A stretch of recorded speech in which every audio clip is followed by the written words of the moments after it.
നമസ്കാരം. ഹെമറ്റോളജി എന്ന medical super speciality വിഭാഗത്തെ പറ്റിയാണ് നമ്മളിന്ന് സംസാരിക്കാൻ പോകുന്നത്. ഇതിനായി നമ്മുടെ കൂടെ ഡോക്ടർ രാകേഷ് രാധാകൃഷ്ണൻ നായർ, ഹെമറ്റോളജിസ്റ്റ്, ഒപ്പമുണ്ട്. സാറോട് ഇതിനെപ്പറ്റിയുള്ള വിവരങ്ങൾ നമുക്ക് ചോദിച്ച് മനസ്സിലാക്കാം. സാർ, ഈ ഹെമറ്റോളജി എന്നുള്ള വിഭാഗം എന്തുമായിട്ട് ബന്ധപ്പെട്ടിരിക്കുന്നതാണ്? ഈ ഹെമറ്റോളജി എന്ന് പറഞ്ഞാൽ ഒരു റിലേറ്റീവ്ലി ന്യൂ സ്പെഷ്യാലിറ്റി എന്ന് പറയാം. കാരണം ഇതൊരു പുതിയൊരു സൂപ്പർ സ്പെഷ്യാലിറ്റി, സബ് സ്പെഷ്യാലിറ്റി ആണെന്ന് പറയാം. ഹെമറ്റോളജി എന്ന് പറഞ്ഞു കഴിഞ്ഞാൽ ബ്ലഡിന്റെ അസുഖങ്ങളുടെ ചികിത്സയാണ്, ബ്ലഡിന്റെ അസുഖങ്ങളുടെ പഠനമാണ്, അതിന് മുകളിലുള്ള ഗവേഷണങ്ങളാണ്. അപ്പം ബ്ലഡിന്റെ അസുഖങ്ങൾ എന്ന് പറഞ്ഞാൽ രക്തത്തിന്റെ അസുഖങ്ങൾ എന്ന് പറഞ്ഞാൽ രക്താർബുദം, blood cancer, lymphoma, leukaemia, myeloma പോലത്തെ ബ്ലഡ് ക്യാൻസറും പിന്നെ ക്യാൻസറസ് അല്ലാത്ത കുറെ ബ്ലഡിന്റെ അസുഖങ്ങളുണ്ട്. ബ്ലഡ് കുറയുന്നത്, ഹീമോഗ്ലോബിൻ കുറയുന്നത്, ഹീമോഗ്ലോബിൻ കൂടുന്നത്, പ്ലേറ്ററ്റ് കുറയുന്നത്, പ്ലേറ്ററ്റ് കൂടുന്നത്, അതുപോലെ പ്രതിരോധ ശക്തിയിലെ മാറ്റങ്ങളുള്ള ചില അസുഖങ്ങളുണ്ട്. ബ്ലീഡിങ്, അങ്ങനെ രക്തസ്രാവം വരുന്ന ചില അസുഖങ്ങളുണ്ട്, ചില രക്തം കട്ട പിടിക്കുന്ന ചില അസുഖങ്ങളുണ്ട്. അപ്പം രക്തത്തിനെ ബാധിക്കുന്ന എല്ലാ അസുഖങ്ങൾക്കും വേണ്ടിയിട്ടുള്ള സ്പെഷ്യാലിറ്റിയാണ് ഹെമറ്റോളജി. അപ്പോൾ ഹെമറ്റോളജിസ്റ്റ് എന്ന് പറഞ്ഞാൽ അതിന് ഡോക്ടർ, ഹെമറ്റോളജി രോഗികളെ ചികിത്സിക്കുന്ന ഡോക്ടറെ ആണ് ഹെമറ്റോളജിസ്റ്റ് എന്ന് പറയാം, അല്ല ഹെമറ്റോങ്കോളജിസ്റ്റ് എന്ന് പറയാം. ഇതിൽ ഹെമറ്റോളജിയിൽ മജ്ജമാറ്റി വെക്കൽ പോലുള്ള ചികിത്സാ രീതികൾ ഹെമറ്റോളജിയുടെ ഭാഗമാണ്. അതെ, ബോൺ മാരോ ട്രാൻസ്പ്ലാന്റ് ഹെമറ്റോളജിസ്റ്റ് ആണ് ചെയ്യുന്നത്, അത് ഹെമറ്റോളജിന്റെ ഭാഗമാണ്.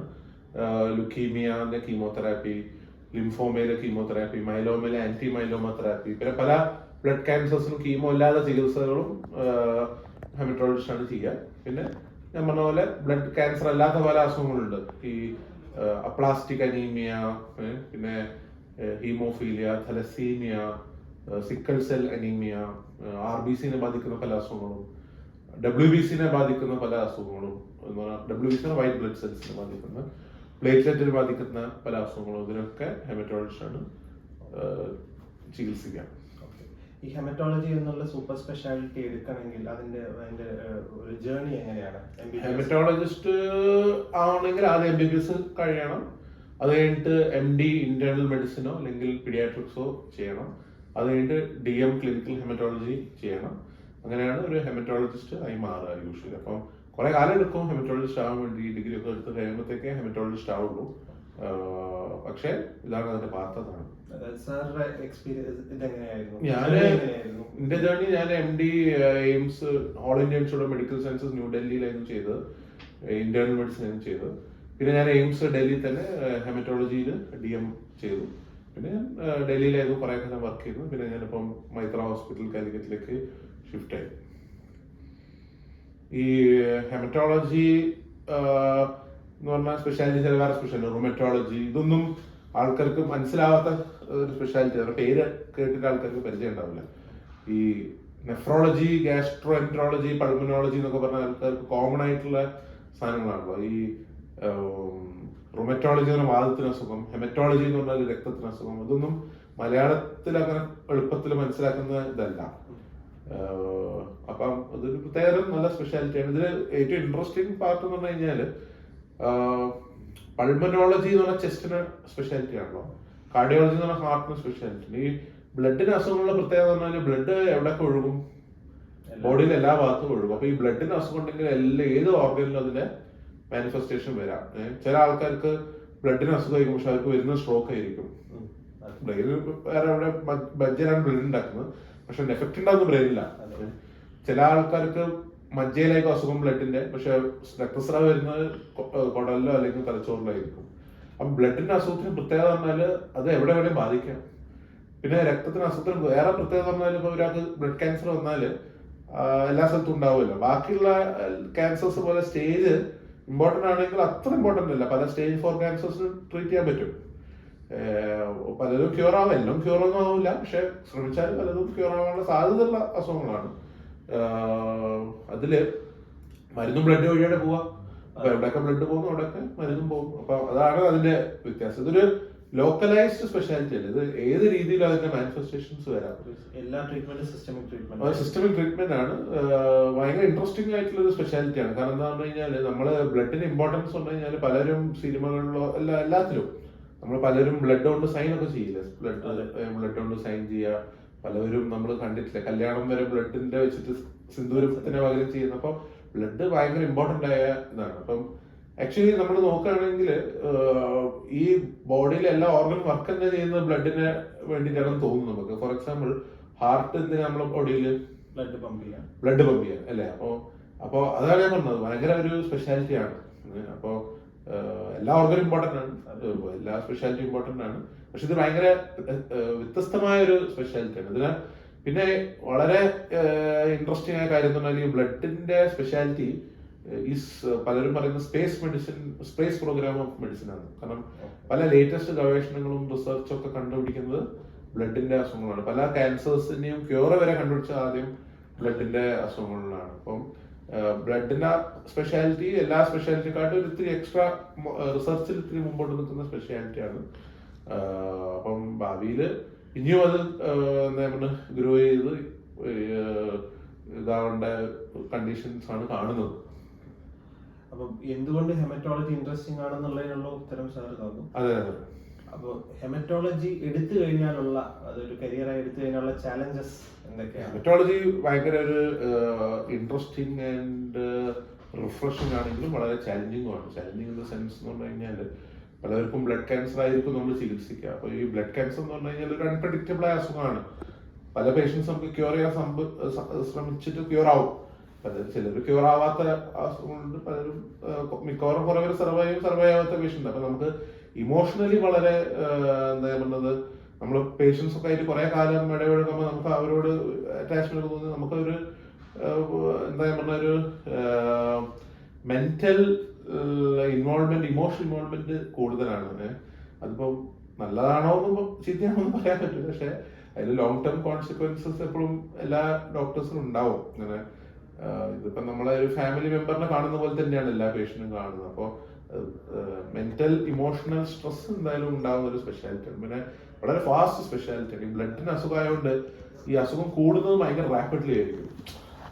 പല അസുഖങ്ങളും മെല്ലെ മെല്ലെ ആയിരിക്കും പ്രോഗ്രസ് ചെയ്യുക. ബാക്കി സ്പെഷ്യാലിറ്റിയിലൊക്കെ ഈ ബ്ലഡിന്റെ ചില അസുഖങ്ങൾ മെല്ലെ മെല്ലെ പ്രോഗ്രസ് ചെയ്യുക. പക്ഷെ ചില സ്ഥിതി ലുക്കീമിയൊക്കെ ബ്ലഡ് ക്യാൻസർ ഒക്കെ പെട്ടെന്നാണ് ഡിസീസിന്റെ പ്രോഗ്രഷനും ഇമ്പ്രൂവ്മെന്റും അതേപോലെ പെട്ടെന്നൊക്കെ വരാം. അപ്പൊ ഇത് ശരിക്കും ഒരു എന്താ പറയാ അഡ്രിനാലിൻ എന്ന് പറഞ്ഞ ഒരു സ്പെഷ്യാലിറ്റിയാണ്. പിന്നെ അതാണ് ചാലഞ്ച് എന്ന് പറഞ്ഞാൽ അതിനാണ് അത് ഇഷ്ടമുള്ളവരാണ് അത് എടുക്കുക. അപ്പോൾ നമുക്കത് ഇഷ്ടമാണ് നമ്മൾ എടുത്തത്, പക്ഷെ അതൊരു ചാലഞ്ചാണ്, ഒരു സംശയമില്ല. പിന്നെ എന്താ പറഞ്ഞു കഴിഞ്ഞാല് മെയിൻ പ്രശ്നം എന്ന് പറഞ്ഞാൽ ഇപ്പം പല അസുഖങ്ങളിലും എസ്പെഷ്യലി ക്യാൻസർ, ബ്ലഡ് ക്യാൻസേഴ്സിൽ പലപ്പോഴും ട്രീറ്റ്മെന്റ് ഉണ്ടാവും, പക്ഷെ അത് അഫോർഡ് ചെയ്യാൻ പറ്റുന്ന ഒരു കുറവായിരിക്കും. ചിലര് കാറൊക്കെ അഫോർഡ് ചെയ്യാൻ പറ്റും, പക്ഷെ ചില ആൾക്കാർക്ക് അത് അഫോർഡ് ചെയ്യാനൊക്കെ ബുദ്ധിമുട്ടായിരിക്കും. അപ്പൊ അത് നമുക്ക് വിഷമമാണ്. അത് ട്രീറ്റ്മെന്റ് ഉണ്ടായിട്ട് അവർക്ക് അഫോർഡ് ചെയ്യാൻ പറ്റിയില്ലെങ്കിൽ പിന്നെ ഓവറോൾ സക്സസ് റേറ്റ് ഹൈ ആണെങ്കിലും ചില ആ സക്സസിൽ ഉൾപ്പെടൂല ചില പേഷ്യൻസ്. അപ്പൊ അതൊക്കെ നമുക്ക് ഒരു വിഷമം ഉണ്ടാവും, പേഷ്യന്റ് വിഷമം ഉണ്ടാവും, നമുക്കും ഉണ്ടാവും. അതൊക്കെയാണ് അതിന്റെ ചാലഞ്ചസ് ഉള്ളത്. പക്ഷെ ഒരു സമയം ഉണ്ടാവും വിചാരിക്കാം, എല്ലാം കോസ്റ്റ് ഒക്കെ കുറയും, അഫോർഡബിലിറ്റി കൂടും. പലപ്പോഴും നമ്മൾ കോസ്റ്റ് കൂടുതലാന്ന് പറയുകയാണെങ്കിൽ അമേരിക്കയിലെക്കാട്ടും 100 times കുറവാണ് ഇവിടെ കോസ്റ്റ് പല മരുന്നിനൊക്കെ. പക്ഷെ എന്നാൽ നമ്മളെ നാട്ടുകാർക്ക് ഉള്ള ഒരു പെയിൻ കപ്പാസിറ്റിയും കുറവാണല്ലോ. അപ്പോൾ ഇൻ ജനറൽ കോസ്റ്റ് ആണ് ഒരു മെയിൻ നമ്മളെ സംബന്ധിച്ച്. ഇപ്പോൾ ഈ ഇന്ത്യൻ ഫാർമ കമ്പനിമാരിങ്ങനെ ജനറിക് ഒക്കെ ഇറക്കി ആക്കിയാല് നല്ല മെച്ചമായിരിക്കും നമ്മളെ പേഷ്യൻസ്. പല മരുന്നും ഫോറിനിൽ അവൈലബിൾ ഉള്ളൂ, ഫോറിൻ കമ്പനീസ് ആണ് ഇറക്കുന്നത്. പലതും ഇന്ത്യൻ കമ്പനീസ് നല്ലതായോടെ അവർ ഇറക്കുന്നുണ്ട്. പക്ഷെ ഇന്ത്യൻ കമ്പനികൾ ഇനിയും കുറെ അങ്ങനത്തെ പ്രോഡക്ട്സ് ഇറക്കുമ്പോൾ അല്ലെങ്കിൽ സ്വന്തം റിസർച്ച് ചെയ്ത് കണ്ടുപിടിച്ച് ഇറക്കുകയാണെങ്കിൽ കോസ്റ്റ് നല്ലോണം കുറയ്ക്കാൻ പറ്റും. അങ്ങനെയാണെങ്കിൽ പല രോഗികൾക്കും അത് ചികിത്സ എടുക്കാൻ ഇത്തിരി കൂടി എളുപ്പമായിരിക്കും. അതൊക്കെയാണ് ചാലഞ്ചസ്. ഈ ഹെമറ്റോളജി ഇൻട്രസ്റ്റിംഗ് ആവാനുള്ള ഒരു മറ്റൊരു കാരണം പല ഡെഡ്ലി ഡിസീസസ് ഈസി ക്യൂർ അല്ല, സാധ്യതയുണ്ട് എല്ലാത്തിനും. അപ്പൊ ലുക്കീമിയ ഒക്കെ പീഡിയാട്രിക് ലുക്കീമിയ ഒക്കെ ഒരു 80% സാധ്യതയുണ്ട് ക്യൂർ ആവാൻ. അപ്പൊ 100 ഒരു 80 പേര് ക്യൂർ ആവും. പക്ഷെ നമുക്ക് വിഷമം വരാൻ ബാക്കി 20 ആണ്. 80 നമ്മൾ ശ്രമിച്ചു കഴിഞ്ഞ് ക്യൂർ ആവാൻ നമുക്ക് സന്തോഷം ഡെഫിനറ്റ്ലി ഉണ്ടാവും. പക്ഷെ സന്തോഷത്തെക്കാളും കൂടുതൽ ആ 20 പേർക്കാണ് നമുക്ക് കൂടുതൽ വിഷമം ഉണ്ടാവും. അതാണ് ഇതിന്റെ ഒരു കൂടുതലുള്ള ചാലഞ്ച്. അതാണ് ആക്ച്വലി നമ്മൾ 100 രോഗികളെ അല്ല 1000 രോഗികളെ ചികിത്സ ചെയ്യുമ്പോൾ 800 പേര് ശരിയാവും. അത് വലിയ നമ്പറാണ്.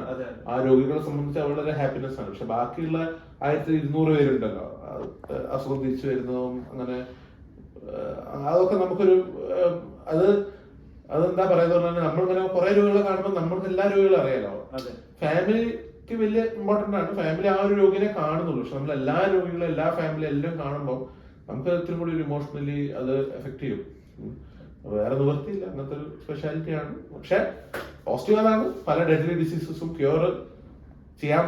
മീൻസ് അസുഖം ട്രീറ്റ് ചെയ്തില്ലെങ്കിൽ സർവൈവ് ചെയ്യാത്ത പല അസുഖങ്ങളും ചികിത്സിച്ചാൽ മിക്കവാറും പേര് സർവൈവ് ചെയ്യും. അത് മിക്കവാറും പേര് സർവൈവ് ചെയ്യും. പക്ഷെ നമ്മളെ ഞാൻ പറഞ്ഞ ചലഞ്ച് മറ്റേ ആ ഒരു ഇതാണ്. ഹെമറ്റോളജിയിൽ സാറിന്റെ ഇൻട്രസ്റ്റ് ഉള്ള ഏരിയ ഏതാണ്? ഹെമറ്റോളജിയിൽ എനിക്ക് ഏറ്റവും ഇൻട്രസ്റ്റ് ഉള്ളത് ബ്ലഡ് ക്യാൻസർ തന്നെയാണ്. ഈ ലുക്കീമിയ, ലിംഫോമ, മൈലോമ, അത് നല്ല ചലഞ്ചിങ് ഉള്ള ആണ്. പിന്നെ അതുപോലെ വേറെ കുറെ അസുഖങ്ങളുണ്ട്, MDS, autoimmune haemolytic anaemia, HB കുറയുന്ന അസുഖങ്ങൾ, ഹീമോഗ്ലോബിൻ കുറയുന്നതും പിന്നെ പ്ലേറ്റ്ലെറ്റ് കുറയുന്നതും കൂടുന്നതും, WC കൂടുന്നതും കുറയുന്നതും, പിന്നെ സിക്കിൾ സെൽ അനീമിയ, അതൊക്കെ വളരെ ഇൻട്രസ്റ്റിംഗ് ആയ. ഹെമറ്റോളജി എല്ലാം ഇൻട്രസ്റ്റിംഗ് ആണ്. അതാണ് എന്താണ് ഇൻട്രസ്റ്റ് ഉള്ളതെന്ന് വെച്ചാൽ ഇതിൽ ഏതാണ് ഫോക്കസ് ചെയ്യണമെന്ന് വെച്ച് കഴിഞ്ഞാൽ അത് മോർ കോംപ്ലിക്കേറ്റഡ്. എല്ലാം ഇൻട്രസ്റ്റിംഗ് ആണ്, അതാണ് അതിന്റെ പ്രശ്നം. അപ്പോൾ ബോൺ മാരോ ട്രാൻസ്പ്ലാന്റ് വളരെ ഇൻട്രസ്റ്റിംഗ് ആയ ഒരു സ്പെഷ്യാലിറ്റി ആണ്. അപ്പം എന്റെ ഒരു ഇതെന്ന് പറഞ്ഞാല് ഈ അങ്ങനത്തെ അസുഖങ്ങളൊന്നും ആർക്കും വരാതിരിക്കട്ടെ എന്നാണ് നമ്മൾ ആദ്യം പ്രാർത്ഥിക്കേണ്ടത്. പക്ഷെ വന്നു കഴിഞ്ഞാലും ചികിത്സ ഉണ്ട്, അങ്ങനത്തെ ഒരു പോസിറ്റീവായ കാര്യമുണ്ട്. പിന്നെ ഇപ്പം ചികിത്സിച്ച് ശരിയാവാത്ത രോഗികളും ഭാവിയിൽ ഒരു 50 കൊല്ലം കഴിഞ്ഞ പുതിയ റിസർച്ച് വഴി അവരും ശരിയാവുന്നതാണ് നമ്മളെ വിശ്വാസം. ഒരു MBBS പഠിച്ചുകൊണ്ടിരിക്കുന്ന ഒരു കുട്ടി ഹെമറ്റോളജിസ്റ്റ് ആവാൻ ആഗ്രഹിക്കുന്നു. ഫസ്റ്റ് ഇയർ തന്നെ ഫിസിയോളജി പഠിക്കുമ്പോൾ ബ്ലഡ് പഠിക്കുമ്പോൾ തന്നെ പ്രോബബ്ലി അതിനുള്ള ഇൻട്രസ്റ്റ് വന്നിരിക്കാം. അവരോടുള്ള സാറിന്റെ മെസ്സേജ് എന്താണ്? ഹെമറ്റോളജി ഭയങ്കര ഫിസിക്കലി ഓൾസോ എക്സോസ്റ്റിംഗ് ആണ്, ഭയങ്കര ഇൻട്രസ്റ്റിംഗ് ആണ്, അത്ര തന്നെ എക്സോസ്റ്റിംഗ് ആണ്. അപ്പൊ ഞങ്ങൾ തന്നെ ഞാൻ എയിംസിലൊക്കെ ഓൾ ഇന്ത്യ ഇൻസ്റ്റിറ്റ്യൂട്ട് ഓഫ് ഡൽഹിയിലുള്ള സമയത്ത് തന്നെ വർക്കിംഗ് അവേഴ്സ് ഒക്കെ ഭയങ്കര ടൈറ്റ് ആയിരിക്കും, ഷെഡ്യൂളൊക്കെ ടൈറ്റ് ആണ്.